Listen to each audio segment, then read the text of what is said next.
விஜய் மாமா சொல்லுங்க. நாளைக்கு யாருமே இந்த பக்கமே வரும்.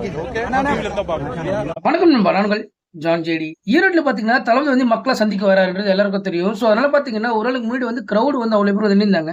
ஸோ அந்த டைமில் பார்த்தீங்கன்னா ஆதவ் அர்ஜுன் வந்து அவர் பார்க்கும்போது குழந்தைங்க கூட வந்திருந்ததுனால எல்லார்கிட்டையும் வந்து குழந்தைங்க வந்து கூட்டு வராதுங்க, எல்லாருமே வந்து வீட்டில் இருந்தே பாருங்க. ஸோ வயசானவங்களும் சரி பெரியவங்களும் சரி, அது மொத்தம் இல்லாமல் நிறைய விஷயங்கள் இருக்கு இல்லையா. ஸோ வரக்கூடாது அப்படின்றதுனால அதனால பார்த்தீங்கன்னா இந்த குழந்தைங்களோட வந்ததுனால அது என்ன சொல்றாருன்னா, நீங்க வந்து எல்லாருமே வந்து வீட்டில் இருந்து பாருங்க, இந்த மாதிரி வந்து பார்க்கக்கூடாது அப்படின்ட்டு. ஸோ எதனால சொல்றாங்க அப்படின்னு நிறைய பேர் தெரியும், என்ன விஷயம் தெரியும். ஸோ அப்படி வந்து பார்க்கும்போது ஆதர்ஜிட்டு வந்து சொல்ற விஷயம், தளபதி வந்து நேரில் பார்க்கணும், அதாக தான் வந்து எல்லாரும் வந்திருக்கும் அப்படின்னு.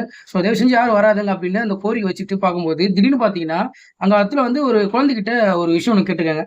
என்ன கேள்வினா, தளபதி வந்து உங்களை பார்த்தா, விஜய் உங்களை பார்த்தா நீங்க வந்து என்ன கேட்பீங்க அப்படின்னு கேட்டிருக்காங்க. அதுக்கு அந்த குழந்தை வந்து ஒரு பதில் ஒன்று சொல்லியிருக்கு. அதாவது நிறைய பேர் வந்து வரக்கூடாது, இந்த வயசானவங்க சரி குழந்தைங்க வரக்கூடாது சொல்றேன், எவ்வளவு சொல்லியும் அது மீறி தான் எல்லாருமே வராங்க. அது மீறி இப்போ வந்து ஒரு குழந்தைகிட்ட கேட்கும்போது அந்த குழந்தை வந்து சொன்ன அந்த பதில் இருக்கு பாருங்க, அந்த பதில் காட்டுற அந்த குழந்தைக்கே வந்து தெரியும் வருமா வரக்கூடாது. இருந்தாலும் அந்த கோரிக்கை ஒன்று சொல்றாங்க ஐயா. ஸோ அது நீங்க பாருங்க, பார்த்துட்டு உங்களுடைய கருத்தை கமெண்ட் பண்ணுங்க. முடிஞ்ச சேனலை ஃபாலோ பண்ணிக்குவேன். இப்போ வந்து உங்ககிட்ட உங்களை பார்த்தாருன்னா நீங்க விஜய் கிட்ட என்ன கேட்பீங்க? பெரியவங்களுக்கு இடம் ஒதுக்கி வச்ச மாதிரி சின்னவங்களுக்கும் இடம் ஒதுக்கி வைக்கணும் அப்படின்னு நான் விஜய் கிட்ட கேட்பேன். கேட்பீங்க. விஜயை பார்க்கணும்னு ஆசையா இருக்கு.